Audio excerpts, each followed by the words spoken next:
പ്രധാനപ്പെട്ട വിഷയങ്ങൾ. ഒന്ന്, പരിസ്ഥിതിക്കുണ്ടായിക്കൊണ്ടിരിക്കുന്ന വലിയൊരു ആഘാതത്തിനെ കുറിച്ചുള്ള ഒരു വിഷയം, കാടും വനവുമൊക്കെ നശിപ്പിക്കുന്നതുമായി ബന്ധപ്പെട്ട്. രണ്ട്, നമുക്ക് വേണം എന്ന് നമ്മൾ വാദിച്ചുകൊണ്ടിരിക്കുന്ന വികസനവുമായി ബന്ധപ്പെട്ട മറ്റൊരു ഭാഗം. ഇതിനെ എങ്ങനെയാണ് നമ്മൾ ബാലൻസ് ചെയ്തെടുക്കേണ്ടത്? ഒന്ന്. രണ്ട്, ഈ പറഞ്ഞതുപോലെ ജലവൈദ്യുത പദ്ധതികൾ ഉണ്ടാക്കുന്നതിനും അപ്പുറത്തേക്ക്, എല്ലാത്തിനും പര്യാപ്തമായ രീതിയിൽ കിട്ടാത്ത സോളാർ പദ്ധതിക്കും അപ്പുറത്തേക്ക് നമുക്ക് ന്യൂക്ലിയർ എനർജി പോലുള്ള പദ്ധതികളിലേക്ക് വൈദ്യുതിയുമായി ബന്ധപ്പെട്ടിട്ട് പോകുവാനുള്ള സാധ്യതകളുണ്ടോ? മൂന്ന്, ഇതിനപ്പുറത്തേക്ക് എന്തൊക്കെയാണ് കേരളത്തിൽ നിലനിൽക്കുന്ന പ്രധാനപ്പെട്ട മറ്റ് പ്രശ്നങ്ങൾ പരിസ്ഥിതിയുമായി ബന്ധപ്പെട്ട്? ഈ മൂന്ന് വിഷയം. ഒന്ന്, നമ്മൾ വികസനത്തെ പുനർനിർവചിക്കേണ്ടതുണ്ട്. വികസനം എന്ന് കഴിഞ്ഞ കാലങ്ങളിൽ പറഞ്ഞ അതേ കാര്യം ആ വാക്ക് ആ അർത്ഥത്തിലല്ല ഇപ്പോൾ യഥാർത്ഥത്തിൽ ഉപയോഗിച്ചുകൊണ്ടിരിക്കുന്നത്. ഇപ്പോൾ വികസനം എന്ന് പറഞ്ഞാൽ കേരളത്തിലെ ഒരു മധ്യവർഗത്തിൽപ്പെട്ട ആളുകളുടെ ജീവിത ആവശ്യങ്ങൾ നിർവഹിച്ചു കൊടുക്കുക. അവർക്ക് ഏറ്റവും പുതിയ മോട്ടോർ വാഹനം വേണം, അതിന് പറ്റിയ റോഡുണ്ടാക്കി കൊടുക്കുക. അവർക്ക് വലിയ ഫ്ളാറ്റുകളും കെട്ടിടങ്ങളും വേണം, AC വേണം, അതുണ്ടാക്കി കൊടുക്കുക. അല്ലെങ്കിൽ അവർക്ക് ജീവിക്കാൻ മറ്റ് സുഖസൗകര്യങ്ങൾ ആവശ്യമുണ്ട്, അത് ഉണ്ടാക്കി കൊടുക്കുക. ഇതാണ് വികസനം എന്ന് ഒരു ധാരണ ഉണ്ടായിരുന്നത്. അങ്ങനെ ഒരു ധാരണ ഉള്ളതുകൊണ്ടാണ് കേരളത്തിന്റെ അതീവ ലോലമായ വിവിധ തരം ഭൂരൂപങ്ങളെ മാറ്റം വരുത്തിയിട്ടായാലും ഈ പറയുന്ന കെട്ടിടങ്ങളും റോഡുകളും ഒക്കെ ഉണ്ടാവണം എന്ന് ആളുകൾ വിചാരിക്കുന്നത്.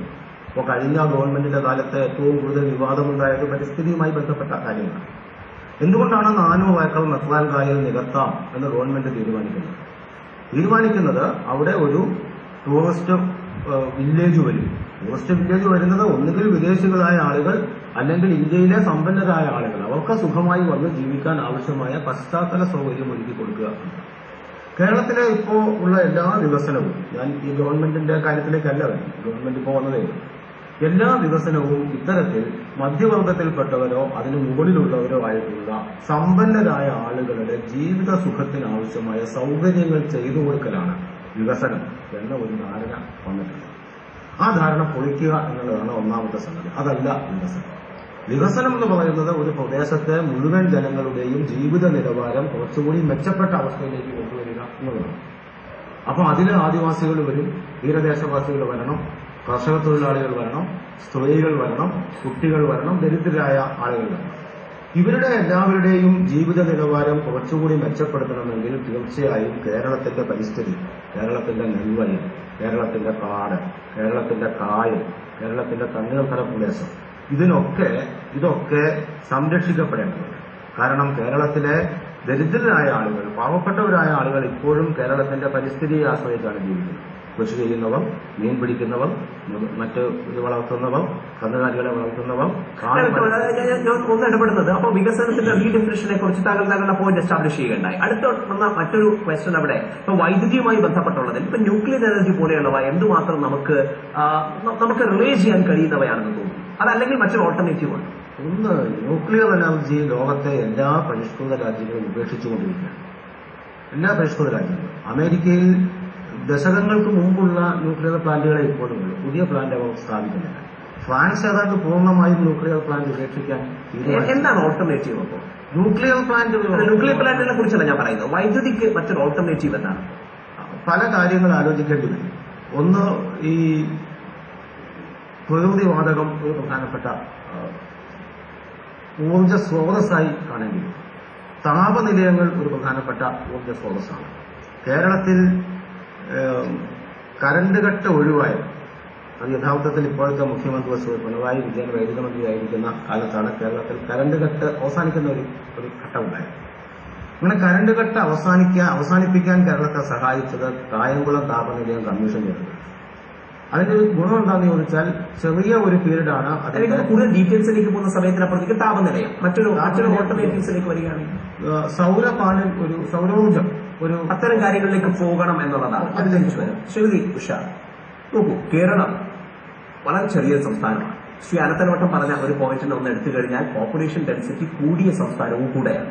ഒരു പോയിന്റ് കൂടെ, ഇന്ത്യയുടെ ദേശീയ ശരാശരിക്കും അപ്പുറത്തേക്ക് തൊഴിലില്ലായ്മ നിലനിൽക്കുന്ന ഒരു സംസ്ഥാനം കൂടെയാണ് കേരളം. എന്നാൽ യുവാക്കളുടെ എണ്ണം വല്ലാത്ത രീതിയിൽ കൂടിക്കൊണ്ടിരിക്കുന്ന ഒരു സംസ്ഥാനം. ഇവർക്ക് തൊഴിൽ നമ്മുടെ സംസ്ഥാനത്തിൽ തന്നെ കിട്ടുമ്പോഴാണ് നമ്മുടെ സാമ്പത്തിക അവസ്ഥയ്ക്കും കൂടെ ഒരു ഊർജ്ജം ഉണ്ടാകുന്നത്. ഇവർക്ക് നമ്മുടെ സംസ്ഥാനത്ത് തൊഴിൽ കൊടുക്കണമെങ്കിൽ വ്യവസായശാലകൾ വേണ്ടി വരും. അത് ചെറിയ കുടിലുകൾ കെട്ടിവെക്കുന്ന വ്യവസായശാലകളിലൂടെ ഒരു വലിയ നമ്പർ ആൾക്കാർക്ക് ഇത് കൊടുക്കാൻ കഴിഞ്ഞുവെന്ന് വരില്ല. അപ്പൊ അതിനു വേണ്ടിയിട്ട് വൻ വ്യവസായശാലകൾ തന്നെ വേണ്ടി വരും. അവിടെയാണ് നേരത്തെ പറഞ്ഞ മറ്റൊരു പ്രശ്നം. അപ്പൊ ഈ വ്യവസായശാലകൾ വരുമ്പോൾ അവർക്ക് വേണ്ട കറണ്ട് വേണ്ടി വരും, ഇൻഫ്രാസ്ട്രക്ചർ വേണ്ടി വരും, റോഡ് വേണ്ടി വരും, വിമാനത്താവളം വേണ്ടി വരും, അങ്ങനെ പല പ്രശ്നങ്ങളും വേണ്ടി വരും. ഈ പറയുന്ന നീഡിനെ വികസനം റീഡിഫൈൻ ചെയ്യണം എന്നുള്ള വാക്കുകൊണ്ട് നമുക്ക് എന്തുമാത്രം എതിർക്കാൻ കഴിയും? അതിൽ ലോജിക് ഉണ്ട് എന്ന് കണ്ടാൽ പോലും. ഒന്ന്. രണ്ട്, ഇത്തരത്തിലൊരു നീഡ് വേണ്ടി വരുമ്പോൾ എവിടെയെങ്കിലുമൊക്കെ പരിസ്ഥിതിയിലേക്ക് നമുക്ക് കടന്നു കയറേണ്ടി വരില്ലേ? ഇല്ലെങ്കിൽ മറ്റെന്ത് ഓപ്ഷനാണ്? നമ്മൾ കുറച്ചും കൂടെ സത്യസന്ധമായി കാര്യങ്ങളെ നമുക്ക് കാണാം, തീർച്ചയായിട്ടും കാണാം. ഒരു പറയില്ലാതെ നമുക്ക് കാണാം. ഇപ്പോഴത്തെ അവസ്ഥയിൽ ഇപ്പൊ നേരത്തെ ജോജി പറഞ്ഞതുപോലെ ഇന്നത്തെ വികസന കാഴ്ചപ്പാടോടുകൂടി നമ്മൾ കാണുകയാണെങ്കിൽ ഈ കാര്യങ്ങളൊക്കെ നമുക്ക് ചെയ്യേണ്ടി വരും. പരിസ്ഥിതിയെ ചിലപ്പോൾ പൂർണ്ണമായിട്ട് നശിപ്പിക്കേണ്ടി വരും. എങ്കിൽ മാത്രമേ ഇത്തരത്തിലുള്ള വികസന പദ്ധതികൾ നമ്മുടെ നാട്ടിൽ നടപ്പാക്കാൻ കഴിയുള്ളൂ. അപ്പൊ അങ്ങനെ വരുമ്പോൾ എത്ര പേർക്ക് ഇവിടെ തൊഴിലുണ്ടാവും, എത്ര പേർക്ക് ജീവിക്കാൻ കഴിയും എന്നുള്ളത് വലിയൊരു ചോദ്യമാണ്. രണ്ടാമതായി നമ്മൾ കുറച്ചുകൂടെ ദീർഘവീക്ഷണത്തോടുകൂടി കാണുകയാണെങ്കിൽ തൊഴിൽ എന്ന് പറഞ്ഞാൽ എന്താണ്?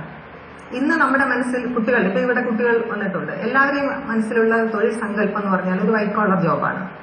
അപ്പൊ അത് അന്വേഷിച്ചിട്ടാണ് മലയാളികൾ ഓടി നടക്കുന്നത്. അത് മറ്റുള്ള പണികൾക്ക് മുഴുവൻ നമ്മുടെ നാട്ടിൽ ശരിക്കും ഒരു സമൂഹത്തിനെ സേവിക്കേണ്ട എല്ലാ പ്രവർത്തനങ്ങൾക്കും ഇന്ന് മറ്റുള്ള സംസ്ഥാനങ്ങളിൽ നിന്ന് ആൾക്കാരോട് വന്നുകൊണ്ടിരിക്കുക. ആ തൊഴിൽ ഭയങ്കര ബുദ്ധിമുട്ടുള്ള തൊഴിൽ തന്നെയാണ്. പക്ഷെ അതിൽ കുറെ കൂടെ നമുക്ക് കുറെ കൂടെ മെക്കനൈസ് ചെയ്യാനോ അത്തരത്തിലുള്ള സാധ്യതകൾ എന്നാണ് നമ്മൾ നോക്കുന്നില്ല. മാത്രമല്ല തൊഴിൽ സംസ്കാരം നമ്മൾ കുട്ടികളെ പഠിപ്പിക്കുന്നില്ല.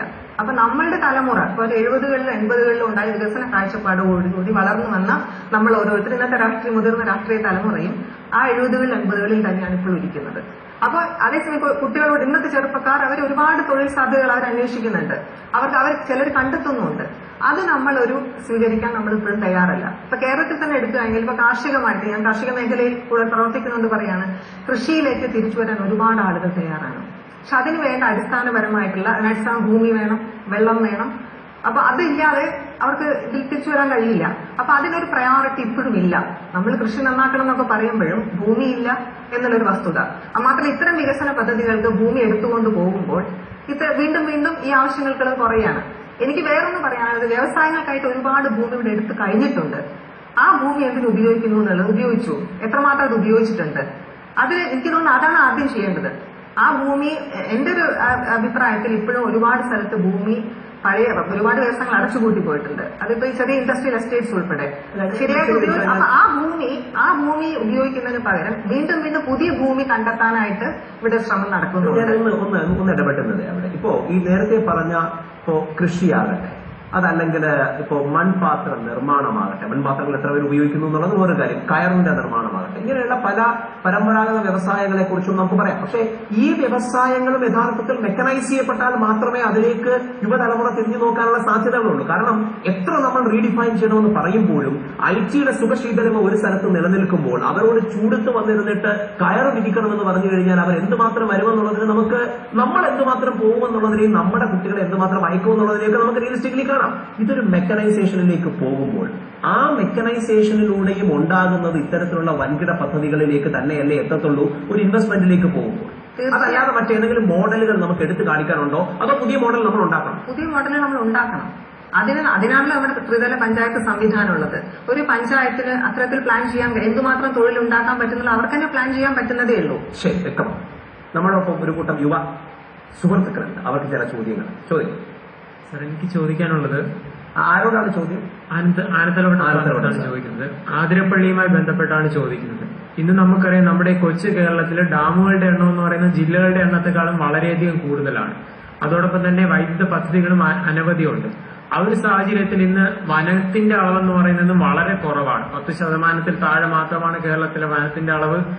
ഓരോ വർഷവും അത് കുറഞ്ഞു വരികയാണ്. ആ ഒരു സാഹചര്യത്തിൽ വളരെ ആഗ്രഹത്തോടുകൂടി ആൾക്കാർ ആശയോടുകൂടെ നോക്കിക്കൊണ്ടിരുന്ന ഒരു സർക്കാർ കയറി ഉടനെ ഇങ്ങനൊരു പെട്ടെന്നൊരു ഇത് പ്രഖ്യാപിക്കുകയാണ്. അവിടെ നിൽക്കുമ്പോൾ അവിടെ ഏകദേശം 100ഓളം ആദിവാസി കുടിലുകളാണുള്ളത്. അവരുടെ ആകപ്പാടെ അവരുടെ ജീവിതം പോവുകയാണ്. ഏക്കർ കണക്കിനാണ്, ഹെക്ടർ കണക്കിനാണ് വനഭൂമി നശിക്കുന്നത്. ഇങ്ങനെ ഒരു പദ്ധതിയിലേക്ക് പോകാതെ മറ്റെന്തെങ്കിലും വഴികൾ കണ്ടെത്താമോ, അല്ലെങ്കിൽ എന്തുകൊണ്ട് ഇങ്ങനെ ഇതിലേക്ക് ആശ്രയിക്കേണ്ടതായിട്ട് വരുന്നു? നമുക്ക് ഇങ്ങനെ ഒരു മനസ്സിലാണ് ചോദിച്ചുകൊണ്ട് ആതിരപ്പള്ളി പദ്ധതി നേരത്തെ ഗവൺമെന്റ് ക്ലിയർ ചെയ്തൊരു പദ്ധതിയാണ്, കേന്ദ്ര ഗവൺമെന്റ് എല്ലാം തന്നെ.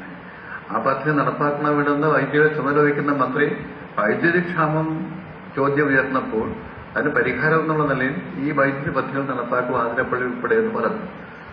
ആ പദ്ധതി പെട്ടെന്ന് എന്റെ ബഹുമാന്യ സുഹൃത്തും പറയുണ്ടായി കയറിയ ഉടനെ തന്നെ ഇങ്ങനെ പറയാമായിരുന്നു. 5 ദിവസം താമസിച്ച് പറഞ്ഞാൽ പോലെ അതുകൊണ്ടല്ല കുറച്ചുകൂടെ പഠിച്ചിട്ട് പറഞ്ഞാൽ പോലെ എന്നുള്ളതാണ്. അതിരപ്പള്ളി പദ്ധതിയെ സംബന്ധിച്ച് വിശദമായ പഠനം നടത്തിയിട്ടുണ്ട്. ഒരു കുടിലും അവിടെ ഒഴിപ്പിക്കപ്പെടില്ല. ആ ഡാമിന്റെ മുകളിലാണ് കുന്നിലാണ് ഈ പറയുന്ന 100ഓളം കുടുംബങ്ങൾ താമസിക്കുന്നത്. അവരെ ആരെയും ഒഴിപ്പിക്കുന്ന പ്രശ്നമില്ല. വെള്ളം താഴോട്ടാണ് പോണത്, മുകളിലോട്ടല്ല പോണത്. അപ്പൊ അതുകൊണ്ട് ആ കുടിൽ ഒഴിപ്പിക്കും എന്ന് പറയുന്നത് ശരിയല്ല. വനം നശീകരണം ഉണ്ടോ ഇല്ലെന്നുള്ളതിനെ കുറിച്ച് പരിശോധിക്കണം. പരിശോധിച്ചാൽ ചിലപ്പോൾ 5 or 10 മരം മുറിച്ചാൽ അതിന് സബ്സ്റ്റിറ്റ്യൂട്ട് ഞാൻ പറഞ്ഞോട്ടെ. നമ്മുടെ ഈ നാട്ടിലുണ്ടായ പദ്ധതികളൊക്കെ ജലവൈദ്യ പദ്ധതികളല്ല അങ്ങനെ തന്നെയല്ലോ ഉണ്ടായത്. അങ്ങനെയാണല്ലോ ഈ കറണ്ട് കിട്ടിയത്. ആ വെളിച്ചത്തിലാണല്ലോ നമ്മളിവിടെ ഇരിക്കുന്നത്. ഇല്ലെങ്കിൽ ഉള്ളൊരു അവസ്ഥയെക്കുറിച്ച് ആലോചിച്ച് നോക്കും. അപ്പൊ അതുകൊണ്ട് വൈദ്യുതി വേണം. വൈദ്യുതി ഇല്ലാതെ ഒന്നും നടക്കില്ല. ഇപ്പൊ ഞാൻ ഒരു ഉദാഹരണം പ്രവീൺ പറഞ്ഞല്ലോ. പരമ്പരാഗത വ്യവസായമാണ് കയർ വ്യവസായം. അതിൽ മുമ്പോട്ടും മുമ്പോട്ടും നടന്ന് വെയിലും മഴയും കൊണ്ട് പണിയെടുക്കാൻ പുതിയ ഒരെണ്ണം വരുന്നില്ല. ഏതാണ്ട് ഒരു അസ്തമ വ്യവസായങ്ങളുടെ പട്ടികയിൽ അത് പോവുകയാണ്. പഴയ കാലത്ത് പണി ചെയ്തിരുന്നവരെല്ലാം വേറെ മാർഗമില്ലാത്തതുകൊണ്ട് ആ പണി ചെയ്തിരുന്നു. കശുവണ്ടി വ്യവസായം മറ്റു ഉദാഹരണമാണ്. അവിടെ ഇപ്പൊ നമ്മൾ ആലോചിച്ചു ഷെഡിൽ ട്രാക്ട് കൊണ്ടുവരണം, മോട്ടറൈസ്ഡ് ട്രാക്ട് കൊണ്ടുവരണം. മോട്ടറൈസ്ഡ് ട്രാക്ട് പലയിടത്തും വെച്ചു. കറണ്ട് കിട്ടണ്ടേ? കറണ്ട് കിട്ടിയില്ലെങ്കിൽ ആ തൊഴിലാളിക്ക് പണിയുണ്ടാവുമോ? പണിയില്ലെങ്കിൽ കൂലി കിട്ടുമോ? ഉത്പാദിപ്പിക്കുന്ന അനുസരിച്ചല്ലേ കൂലി കിട്ടും. പ്രൊഡക്ടിവിറ്റി പ്രൊഡക്ഷൻ അനുസരിച്ച് എങ്ങനെയാ ജീവിക്കുക? ഈ പ്രശ്നം കാണുമോ വേണ്ടേ? വൈദ്യുതി ഇല്ലാതെ നടക്കും. അതാണ് ഞാൻ ഒരു മുട്ടുസൂചിയുടെ കാര്യം നിങ്ങളോട് പറഞ്ഞത്. ഇദ്ദേഹം പറഞ്ഞ ഈ താപ വൈദ്യുത നിലയവും സോളാർ വൈദ്യുത നിലയവും ഒക്കെ ഉൾപ്പെടുന്ന രീതിയിൽ നമുക്ക് ഓൾട്ടർനേറ്റീവ്സിലേക്ക് പോകാനുള്ള ഓപ്ഷനുകൾ അവൈലബിൾ അല്ലേ? ആ അവൈലബിളിനെ സംബന്ധിച്ചാണ് വേറെ വിമർശനമുണ്ട്. ന്യൂക്ലിയർ പ്ലാന്റ് പല രാജ്യത്തും ഇല്ലാതായിക്കൊണ്ടിരുന്ന ചെർണോബിൽ ദുരന്തം വന്നുകൊണ്ട് മാത്രമല്ല, അതിനുശേഷം ഒരു രാജ്യവും അതിന് തയ്യാറാവുന്നില്ല. അപ്പൊ അത് പ്രശ്നമുണ്ട്. താപനിലയങ്ങളുടെ കാര്യത്തിൽ ആവശ്യത്തിന് കൽക്കരിയും ഇതൊക്കെ കിട്ടിയെങ്കിൽ മാത്രമേ താപനിലയം സ്ഥാപിക്കാൻ സാധിക്കൂ. അതിന്റെ കോസ്റ്റൊക്കെ നോക്കും. വൈദ്യുതി ഉത്പാദനത്തിന്റെ ഒരു യൂണിറ്റ് വൈദ്യുതിയുടെ ചാർജ് എത്ര വരും? ആ വലിയ ചാർജ് കൊടുത്ത് വ്യവസായികൾ ഈ കറണ്ട് വാങ്ങുമോ ഇല്ലെന്നുള്ളൊക്കെ പ്രശ്നം അവരുടെ മുമ്പിലുണ്ട്. അപ്പൊ അതുകൊണ്ട് പരിസ്ഥിതിയെ നശിപ്പിച്ച് കിടക്കുമെന്നുള്ള ആശയം ആർക്കുമില്ല. അതായത് വേണ്ടെങ്കിൽ വേണ്ട എന്നുള്ള സമീപനം പിന്നീട് മന്ത്രി എടുക്കുകയും ചെയ്തിട്ടുണ്ടായി. അതാണ് അതേ സംബന്ധിച്ച് പറയാൻ. അതാണ് അതിനെക്കുറിച്ച് പറയാനുള്ളത്. ശ്രീ KVS ഹരിദാസ്, മറ്റൊരു വിഷയം ഇവിടെ ഉള്ളത്, നമ്മൾ ഈ ഇലക്ട്രിസിറ്റിയെ കുറിച്ചുള്ള ഒന്ന് മുന്നിലേക്ക് പോവുകയാണെങ്കിൽ ഇപ്പൊ പശ്ചിമഘട്ടമാണ് ഒരുപക്ഷെ ഏറ്റവും കൂടുതൽ പരിസ്ഥിതി ലോല പ്രദേശമായിട്ട് കേരളത്തിലുള്ളത്. ഏറ്റവും കൂടുതൽ നമ്മൾ സംരക്ഷിക്കണമെന്ന് ആഗ്രഹിക്കുന്നത്. അതിനുവേണ്ടിയാണ് ഗാഡ്ഗിൽ കമ്മിറ്റി റിപ്പോർട്ട് വന്നു. അതിനുശേഷം കസ്തൂരി രംഗൻ റിപ്പോർട്ട് വന്നു. അപ്പൊ ഈ റിപ്പോർട്ടുകളിലൊക്കെ തന്നെ പരിസ്ഥിതിയെ പ്രൊട്ടക്ട് ചെയ്യാൻ വേണ്ടിയിട്ടുള്ള ഒരുപാട് നിലപാടുകൾ പറയുന്നുണ്ട്. എന്നാൽ അതേ സമയത്ത് CPM ഉൾപ്പെടെയുള്ള സംഘടനകൾ ഉയർത്തുന്ന വാദം അവിടെ നിന്ന് ഒരുപാട് ആൾക്കാരുടെ ജീവിതത്തിനെ അത് ബാധിക്കും എന്നുള്ളതാണ് മറ്റൊരു പ്രധാനപ്പെട്ട വിഷയം അവിടെ വരുന്നത്. അപ്പോൾ യഥാർത്ഥത്തിൽ ഈ പറയുന്ന കാര്യങ്ങളിൽ എന്തിനാണ് നമ്മൾ അവിടെ ഊന്നൽ കൊടുക്കേണ്ടത്? പരിസ്ഥിതിയെ എന്ത് വില കൊടുത്തും പ്രൊട്ടക്ട് ചെയ്യുന്നവയാണോ ഈ റിപ്പോർട്ടുകൾ? അത് ജനജീവിതത്തിനെ ബാധിക്കുന്ന വിഷയമാണോ? എന്ത് നിലപാടാണ് സർക്കാർ എടുക്കേണ്ടത്? എനിക്ക് ഇപ്പോൾ ഗാഡ്ഗിൽ റിപ്പോർട്ട് നമ്മൾ വളരെ ആഴത്തിൽ ചർച്ച ചെയ്ത ഒരു വിഷയമാണ്. എന്റെ ഒരു ബലമായ വിലയിരുത്തൽ അല്ലെങ്കിൽ എന്റെ ഒരു പഠനം അത് നടപ്പിലാക്കാൻ ഇവിടുത്തെ ഭരണകൂടം തയ്യാറായിരുന്നുവെങ്കിൽ ഒരു പരിധി വരെ കേരളത്തിലെ പരിസ്ഥിതി പ്രശ്നങ്ങൾക്ക് പരിഹാരമാകുമായിരുന്നു. അതിന് പ്രാദേശിക തലത്തിൽ ആ വിഷയം പഠിച്ച് തീരുമാനമെടുക്കണമെന്നാണ് നിർദ്ദേശിച്ചിരുന്നത്. അതുകൊണ്ട് ആകെ പ്രശ്നം ഉണ്ടാകുമായിരുന്നത് കുറെ എന്താ പറയുക മൈനുകൾക്കാണ്. ഈ പാറ മടകൾക്കും അതിന്റെ അത്തരം ചില ലോബികൾക്കുമായിരുന്നു വലിയ നഷ്ടം സംഭവിക്കുമായിരുന്നത്. അതിനപ്പുറത്തേക്ക് എന്റെ ഒരു ബലമായ വിശ്വാസം ഗാഡ്ഗിൽ റിപ്പോർട്ട് കേരളം അംഗീകരിക്കേണ്ടതായിരുന്നു, അതുമായിട്ട് മുന്നോട്ട് പോകേണ്ടതായിരുന്നു എന്ന് തന്നെയാണ്. ആ അഭിപ്രായം പലർക്കും ഉണ്ട്. എനിക്ക് തോന്നുന്നു ശാസ്ത്ര സാഹിത്യ പരിഷത്തും ഒക്കെ തന്നെ ആ നിലപാടിനോട് ചേർന്ന് നിന്നിരുന്നവരാണ്. കോൺഗ്രസിലെ PT തോമസിനെ പോലുള്ള യുവ MLA തോമസ് PT അന്ന് MP അദ്ദേഹം അത് തുറന്നു പറഞ്ഞതാണ്. പക്ഷെ അന്ന് അതിനെ മുതലെടുക്കാനായിട്ട് ആ പ്രശ്നങ്ങളെ വഷളാക്കാനായിട്ട് അതിനെ രാഷ്ട്രീയമായിട്ട് ഉപയോഗപ്പെടുത്താനായിട്ട് പലരും തയ്യാറായി. ഞാൻ തിരിച്ചു പരിസ്ഥിതിയും വ്യവസ്ഥിതിയുമാണ് നമ്മുടെ ചർച്ച ഇവിടെ. ഇത് രണ്ട് പ്രധാന ഭാഗങ്ങളാണ് വരുന്നത്. ഒന്ന്, പരിസ്ഥിതിയെ എങ്ങനെ നമുക്ക് പ്രൊട്ടക്ട് ചെയ്ത് നിർത്താം, ഇന്ന് എന്തൊക്കെയാണ് പരിസ്ഥിതി നേരിടുന്ന പ്രധാനപ്പെട്ട പ്രശ്നങ്ങൾ ഒരു വശത്ത്. മറ്റൊരു വശത്ത് ജനസംഖ്യ കൂടി വരുന്നു, യുവാക്കളുടെ എണ്ണം കൂടി വരുന്നു, ദേശീയ ശരാശരിക്കപ്പുറത്തേക്ക് തൊഴിൽ വന്നുകൊണ്ടിരിക്കുന്നു. നമ്മുടെ ജീവിത സാഹചര്യങ്ങളും സുഖലോലുപതയും ഒക്കെ തന്നെ അതിന്റെ രീതിയിൽ വ്യത്യാസം വരും. ഇതിനെ രണ്ടിനെയും കൂടെ എങ്ങനെ നമുക്ക് ബാലൻസ് ചെയ്ത് കൊണ്ടുപോകാൻ കഴിയും? എന്ത് നിലപാടാണ് വ്യവസ്ഥിതി സർക്കാർ അവലംബിക്കുന്നത്? പരിസ്ഥിതിയുമായി ബന്ധപ്പെട്ട എല്ലാ പ്രശ്നങ്ങൾക്കും താങ്കൾ ഇവിടെ സൂചിപ്പിച്ചതുപോലെ നമ്മുടെ മാറി വരുന്ന ജീവിത ശൈലിയുമായി ബന്ധപ്പെട്ട എല്ലാ കാര്യങ്ങൾക്കും ഒരു സർക്കാരിന്റെ തലത്തിൽ ഒറ്റയടിക്ക് ഒരു പരിഹാരം ഉണ്ടാക്കാൻ കഴിയും എന്നുള്ള വിശ്വാസമൊന്നും എനിക്കില്ല. ഈ പറഞ്ഞ രീതിയിൽ നമ്മുടെ ഒരു മനോഭാവങ്ങൾ മാറേണ്ടതായിട്ടുണ്ട്, സമീപന രീതികൾ മാറേണ്ടതായിട്ടുണ്ട്, ഒരു ജനകീയ ദൗത്യമായിട്ട് അതിനെ മുന്നോട്ട് കൊണ്ടുപോകേണ്ടതായിട്ടുണ്ട്. പക്ഷേ അടിയന്തരമായി പരിസ്ഥിതിക്ക് നാശം വരുത്തും എന്ന് ആശങ്ക ഉയർന്നിട്ടുള്ള പദ്ധതികളെ കുറിച്ചുള്ള ഗവൺമെന്റിന്റെ നയങ്ങൾ, അല്ലെങ്കിൽ ഒരു പുതിയ ഗവൺമെന്റ് ഇപ്പോൾ അധികാരത്തിൽ വന്നിരിക്കുകയാണ്, ഈ പുതിയ ഗവൺമെന്റിന്റെ നയങ്ങൾ അത് ഇതിനുള്ളിൽ ചർച്ച ചെയ്യുന്നത് ഉചിതമായിരിക്കുമെന്ന് എനിക്ക് തോന്നുകയാണ്. പ്രത്യേകിച്ചും ഇന്നത്തെ മുഖ്യമന്ത്രി അദ്ദേഹം തെരഞ്ഞെടുപ്പിന് മുമ്പ് അദ്ദേഹം മുഖ്യമന്ത്രി സ്ഥാനാർത്ഥിയായിരുന്നില്ല ഒരു ഘട്ടത്തിൽ, എങ്കിൽ പോലും അദ്ദേഹത്തിന്റെ പ്രചരണത്തിന്റെ ഭാഗമായി ഒരു ഫോൺ കോൾ സന്ദേശം എല്ലാവർക്കും എത്തിക്കാൻ ശ്രമിച്ചിരുന്നു. അപ്പൊ അതിൽ അദ്ദേഹം എടുത്തു പറയുന്ന ഒരു കാര്യം, പരിസ്ഥിതിക്ക് നാശം വരുത്തിക്കൊണ്ടാണോ പുരോഗതി വരേണ്ടത് എന്നൊരു ചോദ്യമാണ് അദ്ദേഹം മുന്നോട്ട് വെച്ചിരുന്നത്. ആ ചോദ്യം ഒരു ഭരണാധികാരി എന്ന നിലയിൽ ഇന്ന് കേരളത്തിലെ മുഖ്യമന്ത്രിയും കേരളത്തിലെ ഗവൺമെന്റും വളരെ സീരിയസ് ആയിട്ട് അഡ്രസ് ചെയ്യണം എന്നുള്ളതാണ് എനിക്ക് തോന്നുന്നത്. പ്രത്യേകിച്ചും സമീപകാലത്ത് കഴിഞ്ഞ 2-3 ദിവസമായി ചർച്ചയായിക്കൊണ്ടിരിക്കുന്ന പുതിയ ഗവൺമെന്റിന്റെ ചില പദ്ധതികളെ കുറിച്ചുള്ള സമീപനങ്ങൾ ഞാനൊന്ന് ഇടപെട്ട് നിർത്തുന്നത്, കാരണം ആതിരപ്പള്ളിയുമായി ബന്ധപ്പെട്ടാണ് താങ്കൾ പറയുന്നത്. ആതിരപ്പള്ളിയെ കുറിച്ച് ഇതുവരെ എത്തി നിന്ന ഈ പാനലിലെ വാദങ്ങൾ ഇതായിരുന്നു. അതായത് നമുക്ക് വൈദ്യുതി വേണം, ന്യൂക്ലിയർ എനർജി പോലെയുള്ള പല പദ്ധതികളും അപ്രത്യക്ഷമായിക്കൊണ്ടിരിക്കുന്നു. അതുകൊണ്ട് തന്നെ ഒരു പരിധിവരെയെങ്കിലും ജലവൈദ്യുത പദ്ധതികളിലേക്ക് നമ്മൾ ആശ്രയിക്കേണ്ടിയിരിക്കുന്നു. 1. 2, അതിനുവേണ്ടി ആതിരപ്പള്ളി പദ്ധതി നടപ്പിലാക്കുമ്പോൾ അവിടെ ആർക്കും തന്നെ വീട് നഷ്ടപ്പെടുന്നില്ല. ചില ഭാഗങ്ങളിൽ മാത്രമാണ് വനം പോകുന്നത്, അത് നമുക്ക് റീക്രിയേറ്റ് ചെയ്യാം മറ്റൊരു ഭാഗത്ത്. എന്നാൽ അതിനും അപ്പുറത്തേക്ക് മറ്റൊരു കാര്യം കൂടെ നമ്മൾ അതുമായി ബന്ധപ്പെട്ട് സൂചിപ്പിക്കുകയാണെങ്കിൽ, എൻവയോൺമെന്റലിസ്റ്റുകളുടെയോ ജനത്തിന്റെയോ വലിയൊരു എതിർപ്പിനെ മാനിച്ചുകൊണ്ട്